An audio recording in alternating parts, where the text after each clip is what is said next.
Good afternoon, everyone. Bon après-midi, tout le monde. And I first want to acknowledge that we are holding this press conference on the traditional territories of the Anishinaabe people. I also want to acknowledge that I'm joined by some extraordinary colleagues, Minister Lametti to my left, the Attorney General Mayor Garland, and my counterpart, Secretary Mayorkas from the DHS in the United States. Not only great colleagues, but incredible friends. We are marking this occasion as the conclusion of the 2023 Cross-Border Crime Forum. I have to say, it has been a very, very productive day and a little bit. We started some informal meetings last night. I want to take a moment to acknowledge Ambassador Cohen and your entire embassy team for your hospitality last night, for kicking off these discussions in a really good way. And as I said to you last night, I hope to have an update for the President in the not-too-distant future on how the Toronto Maple Leafs are doing, since I know he's paid particular attention to my hometown's team. We have enjoyed a very strong relationship over the past number of years. I will say it has been particularly good to get to know you, Ali.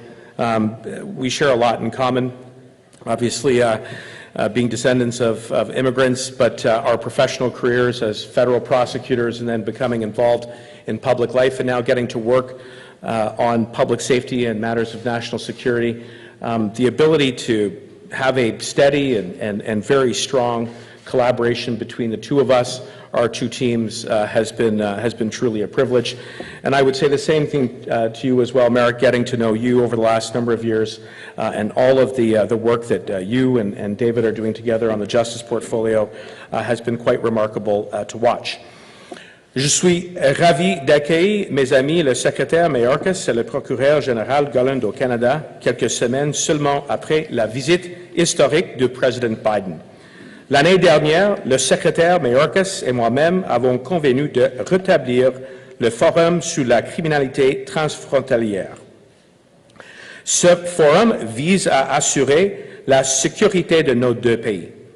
Il nous permet d'approfondir la coopération sur les questions qui intéressent nos citoyens, ceux qui traversent les frontières et ceux qui ne connaissent pas. Last year, Secretary Mayorkas and I agreed to reestablish the Cross-Border Crime Forum. It was first convened in 1997, but after that, the CBCF lay dormant for a number of years until we, Secretary Mayorkas and I, agreed to put it back to work. We did it because we felt we could strengthen the collaboration on a number of priorities, which I'm going to come to in a moment, on public safety and national security. But we also did it because of the incredible friendship that exists between Canada and the United States. And here again, I want to emphasize how important it is that the people who are here with me on the stage, but equally all of the folks who are behind the cameras but who work day in and day out on the ground, what an extraordinary job each and every one of you do. And I just want to take a moment to acknowledge your efforts for keeping our two countries safe. It's truly remarkable. And it is through that collaboration and through the convening of this Cross-Border Crime Forum that we're taking that work to the next level. On that front, we've made some significant progress today. You saw us just sign a statement of ongoing partnership and collaboration, but I want to get into the specifics a little bit. Keeping communities safe from gun violence is a top priority for both our government and the Biden administration. To that end, I am very pleased to announce that Canada and the United States have agreed to strengthen the bilateral cooperation to reduce gun violence. This includes 4 new or updated agreements between our law enforcement agencies to combat the smuggling and trafficking of guns across our shared border. We have new or upcoming memoranda of understanding between the CBSA and ATF, the RCMP and DEA, the RCMP and ATF, and the CBSA and DEA. And I'll just take a moment to pause to say that The individuals who were part of the Cross-Border Crime Forum representing each of those agencies are deeply committed to reducing gun trafficking through a number of different areas. And I'm going to describe what that will look like now. It means more joint investigations into gun smuggling and trafficking. It means even more exchanging of intelligence and information between our law enforcement agencies. Importantly, it means making even more progress on the tracing of illegal guns so that we can hold those criminals and organized criminal networks to account. Assurer la sécurité de nos communautés face à la violence armée est une priorité pour nos deux gouvernements. À cette fin, je suis heureux d'annoncer que le Canada et les États-Unis ont convenu d'approfondir leur coopération bilatérale en matière de lutte contre la violence armée. Cela comprend 4 accords nouveaux ou actualisés entre nos agences pour lutter contre le contrebande et le trafic d'armes à feu à travers notre frontière commune. Ces accords renforceront la coopération entre la GRC et l'Agence des services frontaliers du Canada et leurs homologues américaines. Ils approfondiront les partenariats dans la conduite d'enquêtes sur le contrebande et le trafic d'armes, l'échange de renseignements entre les agences et l'amélioration du traçage des armes illégales utilisées pour commettre des crimes. We're also going to tackle the new phenomenon of ghost guns. Ghost guns, which are being produced increasingly by organized crime based on the technology which is fast, and cheap, and accessible, which is designed to evade the long arm of the law. We're going to do this through the Cross-Border Firearms Task Force, which works to trace and seize guns used in crime, disrupting smuggling and coordinating joint operations. And I, in particular, want to thank both Ali and Merrick, as well as the folks who were at the table today, for highlighting the advances in technology on both sides of the border that will enable us to go after more of those ghost guns. This is part of Canada's comprehensive plan to tackle gun crime. We always talk about the 3 pillars: strong borders, and I've outlined the collaboration that's going to be strengthened as a result of today's Cross-Border Crime Forum. Secondly, strong legislation, and this is led by Bill C-21, and I can assure all Canadians that we are working around the clock to pass that bill, which will implement a national handgun freeze, raise maximum sentences against gun traffickers to 14 years, address the connection between gender-based violence and the presence of guns through red flag and yellow flag laws, and give law enforcement new tools to dismantle organized crime as quickly as possible. And the third pillar is about advancing strong prevention strategies, and that is something, again, that we talked about between our 2 countries in Canada through the Building Safer Communities Fund to reduce barriers and enhance the capacity of local organizations to offer mental health supports and supports for young people who are at risk with greater educational and career opportunities. Nous avons également convenu de prendre des mesures importantes dans plusieurs autres domaines clés.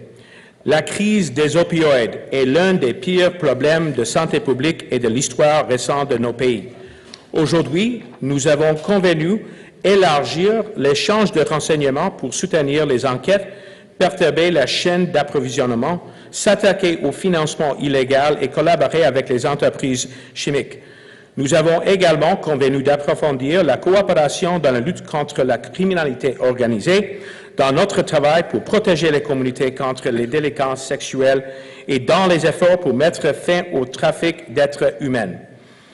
What I've just said is that we've also agreed to take the next important concrete steps in jointly addressing the opioid crisis, which is, of course, one of the worst public health issues that we have seen in recent history. It has ravaged families and communities on both sides of the border, from big cities to small towns. The human toll is immeasurable. Last month, the Prime Minister and President announced that Canada and the United States will lead a global coalition against these synthetic drugs.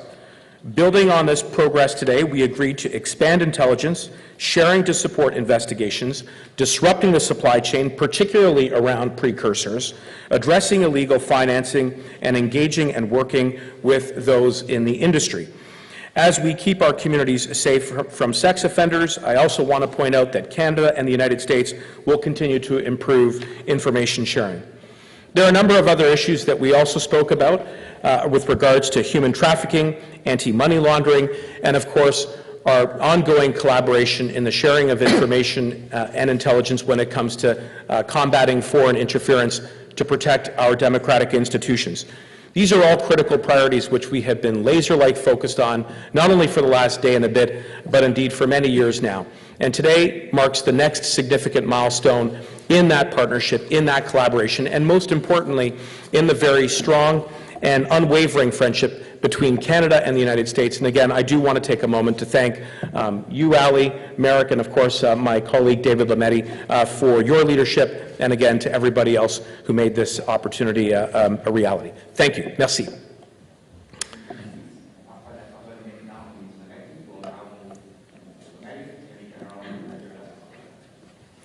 Good afternoon, bon après-midi. Like Marco, I begin by acknowledging that we're gathered on the traditional and unceded territory of the Algonquin and Anishinaabe Nation. It's a real honor to be here today with Marco, as well as with Attorney General Garland and Secretary Mayorkas. It is clearly the case that we in addition to being colleagues and sharing a number of priorities and principles, we're becoming friends, and I think that's important to underline. I also want to thank Ambassador Cohen for his role in facilitating the positive atmosphere of the last couple of days, as well as everyone who has worked to make this happen. This meeting has been a great opportunity to discuss the complexities of the criminal justice systems on both sides of the border, enhance collaboration on efforts to counter cross-border crime, and make our communities safer. We've also had the opportunity to share our experiences and show our efforts to reform our criminal justice systems and their need to be both fair and effective. Again, these are values that we share with our friends and neighbors in the United States. Importantly, as part of our discussions today, we acknowledge the need to address financial crimes that threaten our economies and put the safety of our communities at risk. Crimes such as money laundering, which often occur across national borders, and which are becoming increasingly complex. De tels crimes permettent souvent de financer d'autres types d'activités criminelles graves, notamment la contrebande des armes à feu, le passage des clandestins et la production et le trafic de fentanyl, des enjeux prioritaires communs qui seront au cœur de nos discussions d'aujourd'hui.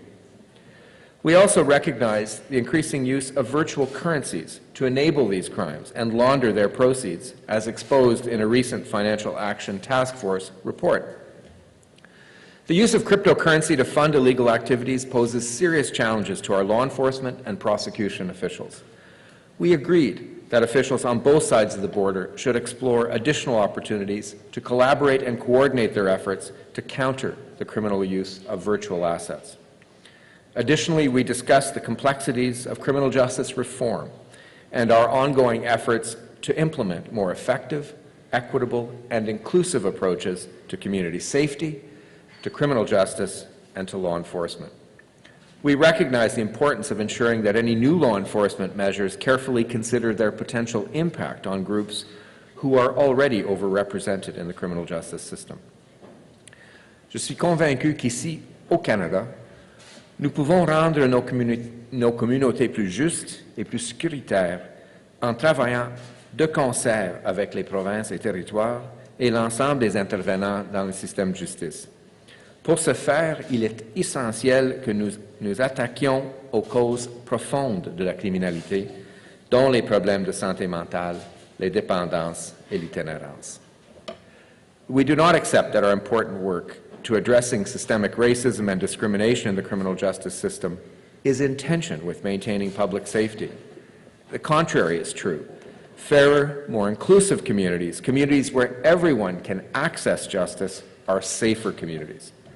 I'm pleased in the year since our last cross-border forum in Washington, D.C., our respective access to justice offices have been working collaboratively to strengthen confidence in our justice systems.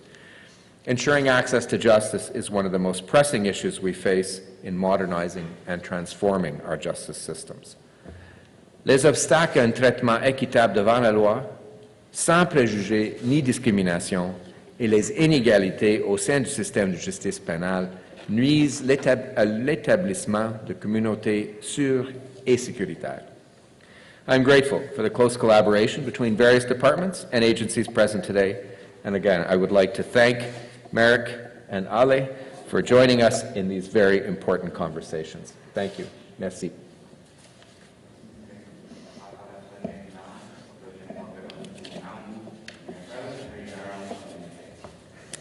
Good afternoon, everyone. I first want to thank our Canadian colleagues and our friends for hosting this cross-border forum. Particularly, I want to thank Minister Mendicino and Lametti for the warm welcome to Ottawa and for the brilliantly sunny day, which will soon devolve into torrential rain, both in Canada and in Washington, D.C., I'm told. Today, we reaffirm the importance of the partnership between the United States and Canada in confronting some of our most urgent challenges. And we affirm the principle underlying that partnership, our mutual respect for the rule of law. The United States and Canada are united in our commitment to addressing the fentanyl epidemic that is devastating families and communities in both of our countries. The Justice Department's Drug Enforcement Administration and the Royal Canadian Mounted Police are stepping up information sharing on precursor chemical and clandestine lab seizures. We are working together to target each stage of the movement, manufacturing, and sale of fentanyl from start to finish. In just one example of that work, in 2021, Canada extradited a defendant to face charges in the United States related to the movement of fentanyl and fentanyl analogs from China for distribution in the United States and Canada. Earlier this week, the Justice Department announced a conviction of that defendant for her role in a large-scale international fentanyl trafficking operation. A number of other defendants have also been charged in that investigation. This case also demonstrates the importance of disrupting the fentanyl precursor supply chain originating in China. As I've said before, the PRC government must take responsibility for its role in this epidemic and stop the unchecked flow of fentanyl precursor chemicals coming out of China. The Justice Department will continue to work together with our partners both here in Canada and in Mexico to combat fentanyl trafficking and to get deadly fentanyl out of our communities. In addition to reaffirming our shared commitment to addressing the fentanyl epidemic, we reiterated the importance of our joint efforts to combating the trafficking in illegal firearms. In another example of our work together, earlier this month, the Toronto Police Service announced the result of Project Moneypenny, a cross-border firearms trafficking investigation. In coordination with other Canadian police agencies and the Justice Department's Bureau of Alcohol, Tobacco, Firearms, and Explosives, the ATF, Project Moneypenny resulted in the seizure of 173 illegal firearms in Canada and the United States, as well as 42 arrests. And we are committed to doing even more. Last month, the ATF and Canada's Border Services Agency took an important step forward by signing a new agreement to strengthen information sharing between the two agencies. We have seen time again in our own investigations in the United States that data and information sharing are powerful tools in the fight against gun violence.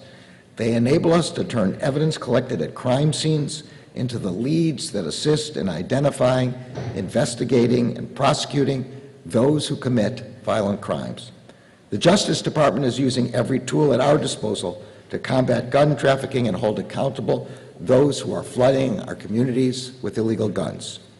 That includes putting use of new authorities to prosecute gun traffickers and seize illegal guns.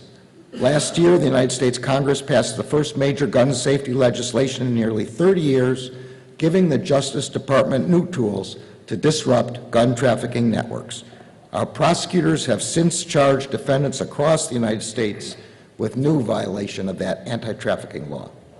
As part of our efforts to keep citizens of both our countries safe, we are also investigating the importance of and discussing the importance of coordination in our investigation and prosecution of crimes involving digital assets.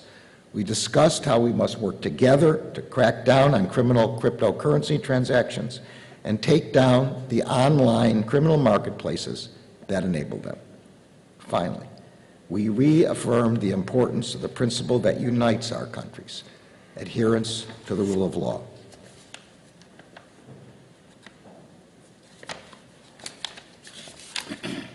Russia's unprovoked and unjust invasion of Ukraine has demonstrated to all of us the stake we have in the success of democracy. And it has demonstrated to all of us the importance of standing together in the face of efforts to undermine the rule of law upon which both of our governments are based. The United States is committed to holding the Russian regime accountable for its atrocities against the Ukrainian people. We are working together with our Canadian partners in that regard. We look forward to finding more ways to work with all of our international partners, and in particular our Canadian partners, in all of these efforts. Thank you.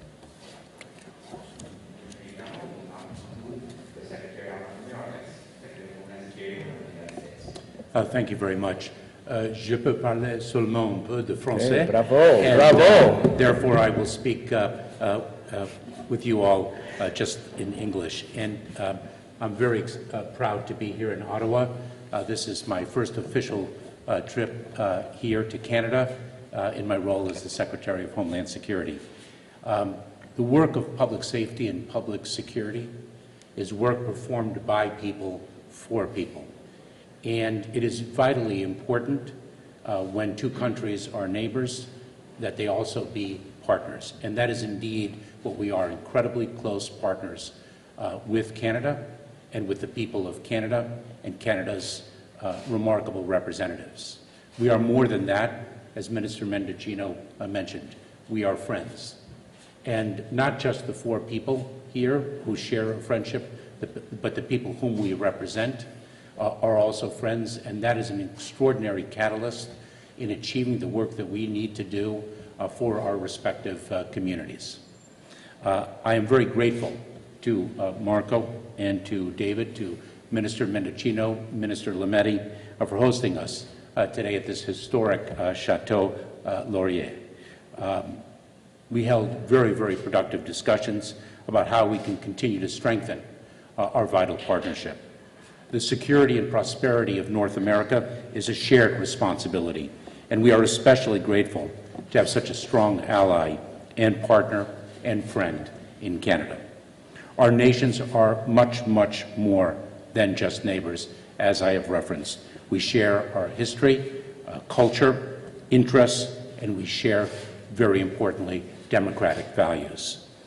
Canada and the United States also share many of the same challenges, including, as have been mentioned, transnational criminal organizations that profit from financial crimes, weapons trafficking, the distribution of fentanyl in communities across both Canada and the United States. We also tackled today the issue of human smuggling. We share a border that is a catalyst for economic prosperity, trade and travel between our two countries. It also is something that we must secure to ensure that criminality does not in any way encroach upon that prosperity and does not create a vulnerability for our communities. Today's Cross-Border Crime Forum is a continuation of our important work together on the critical issues. Under the 2021 Roadmap for a renewed U.S.-Canada partnership, both of our countries committed to invest in the security and protection of our citizens, and President Biden reaffirmed our commitment to this partnership in his visit here last month, which was a tremendous success. Over the last few years, we've advanced a number of important security and cross-border related issues under this framework.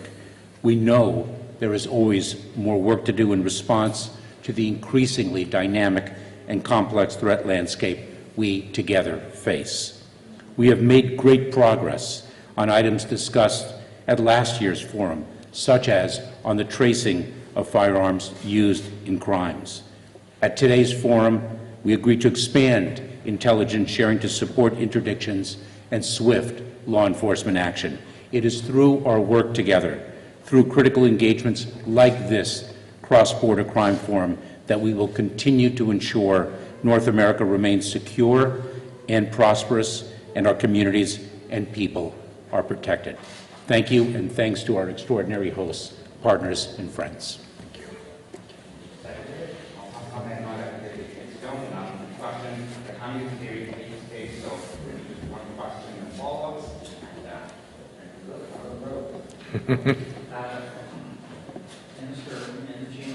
There's no greater, aside from murder, there's no greater crime than sexual abuse of children.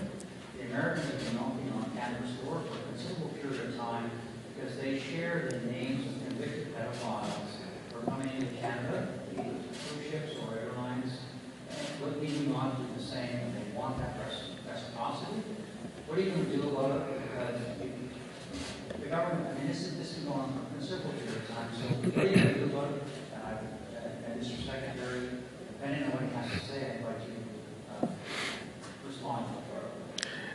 Well, first, this is a very serious issue, and I would say in response, Bob, that our friends in the United States are knocking on an open door.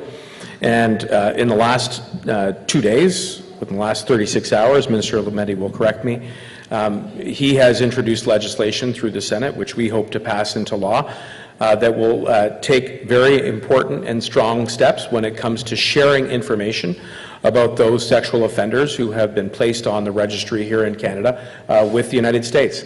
I want to thank both Secretary Mayorkas and Attorney General Garland for raising this issue. We believe we're on the right track here, but rest assured that the collaboration in keeping both of our countries safe from sexual offenders has never been stronger, and we will continue to take the steps that are necessary legislatively, operationally, to protect both of our peoples from these types of predators.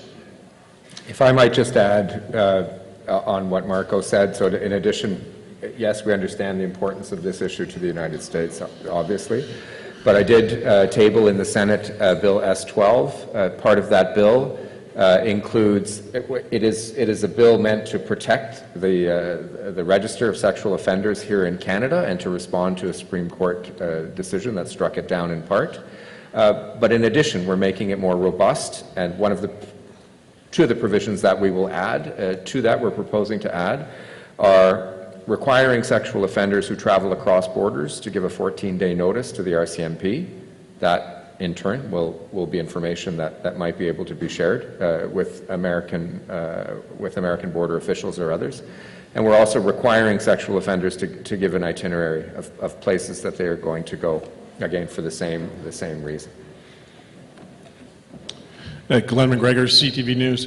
Secretary Mayorkas, we've been hearing for years about joint operations between police in Canada and the United States and interdiction of drugs, human smuggling, or guns.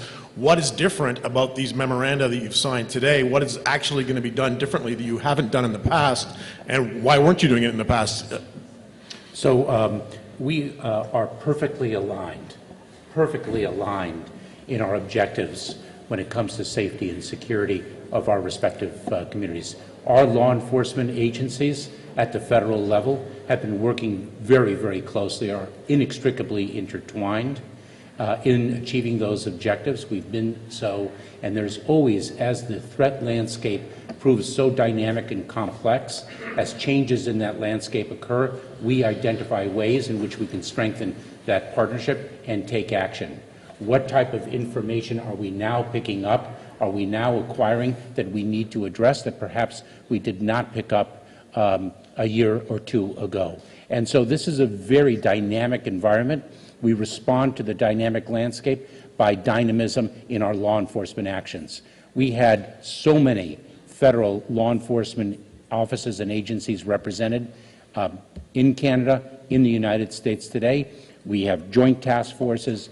We have shared operations. And it's all about meeting the moment, meeting the changes that occur, and addressing them in real time, sharing actionable, relevant information in real time, and that's what we achieved over the last day and a half. I just add to that, I agree with everything that Secretary Mayorkas just said. To put this into clear terms, the MOUs that we have renewed and the ones that we are going to renew between the RCMP, CBSA, DEA, and CBP will allow us to leverage new technology that has recently emerged that will allow us to go after ghost guns in particular. And this is a type of technology that is specifically designed for criminals to evade being detected. And with some of the technologies that have recently emerged on both sides of the border through this memorandum of understanding, we can now go after those ghost guns and trace them. In addition to that, I think, as you heard Secretary Mayorkas say, given the alignment, we're going to be able to trace these guns more quickly. Over the last number of years, we have reduced some of the backlogs. The RCMP have made extraordinary progress, increasing their tracing capacity by 250%. And all this partnership does is it allows us to build on that progress, going after some of the more pernicious problems when it comes to gun violence at our borders. Unfortunately, I've just been informed that our guests have to leave a little early, so that concludes the press conference. Merci tout le monde. Unless either of you would like to ask about, to talk about Haiti, just given the implications that this can have for guns, for gangs across our continent, I think Haiti is pretty important to this. I'm just wondering if you raised the crisis in Haiti, the need for an intervention. This is for the Americans who are visiting. Attorney General Garland, did you raise Answer it? is Secretary yes. Mayorkas? And what did you ask? Yes, we discussed Haiti. Yes, we discussed sharing of information about what was happening there. Yes, we discussed the Haitian National Police and the methods we could use to bolster their effectiveness, both with respect to equipment and with respect to training. And we recognize the terrible human crisis that is occurring in Haiti right now. Yeah, I would just add to that. I know the question was for our American colleagues, but we did have a good conversation last night about it, and this builds on the announcement that was made during the bilateral visit that President Biden participated in just a little while ago. We're going to continue to work with the people of Haiti and focus on doing what we can to help stabilize the Haitian National Police. That is work that, again, we are completely aligned on, and will continue to work very closely together so that we can try to stabilize things in Haiti. And one important addition as well, if I may, which is to the point that the Attorney General made with respect to the humanitarian issues in Haiti. We are working together to ensure that individuals who need to leave Haiti do so in a safe, orderly, and lawful way. I spoke yesterday, or the day before yesterday, with Minister Fraser. It is vital that individuals seek lawful pathways and do not take to the seas. We see too much loss of life when people seek to migrate irregularly on the seas, and it is vitally important, which is why our two countries are indeed dedicated to safe, orderly, and lawful pathways. Will you be only tracing guns at the border, the intercepted at the border? I'll take this last one. Sorry, go ahead, Will you Ashley. only be tracing guns intercepted at the border, and why not do more to encourage law enforcement across the country to be tracing guns that are actually used in crimes? Well, that's exactly what we are doing. So the forum today allowed us to concretize new memorandums of understanding that will allow us to increase capacity around tracing, especially around ghost guns, which are becoming more pervasive. But as I said, the progress that has been made by domestic law enforcement, including the RCMP, shows that we're also focused very much on tracing guns here in Canada. And I'll just say in conclusion, because I know our guests do have to go, and maybe in part because of the weather forecast, that this is exactly what a good partnership and friendship looks like.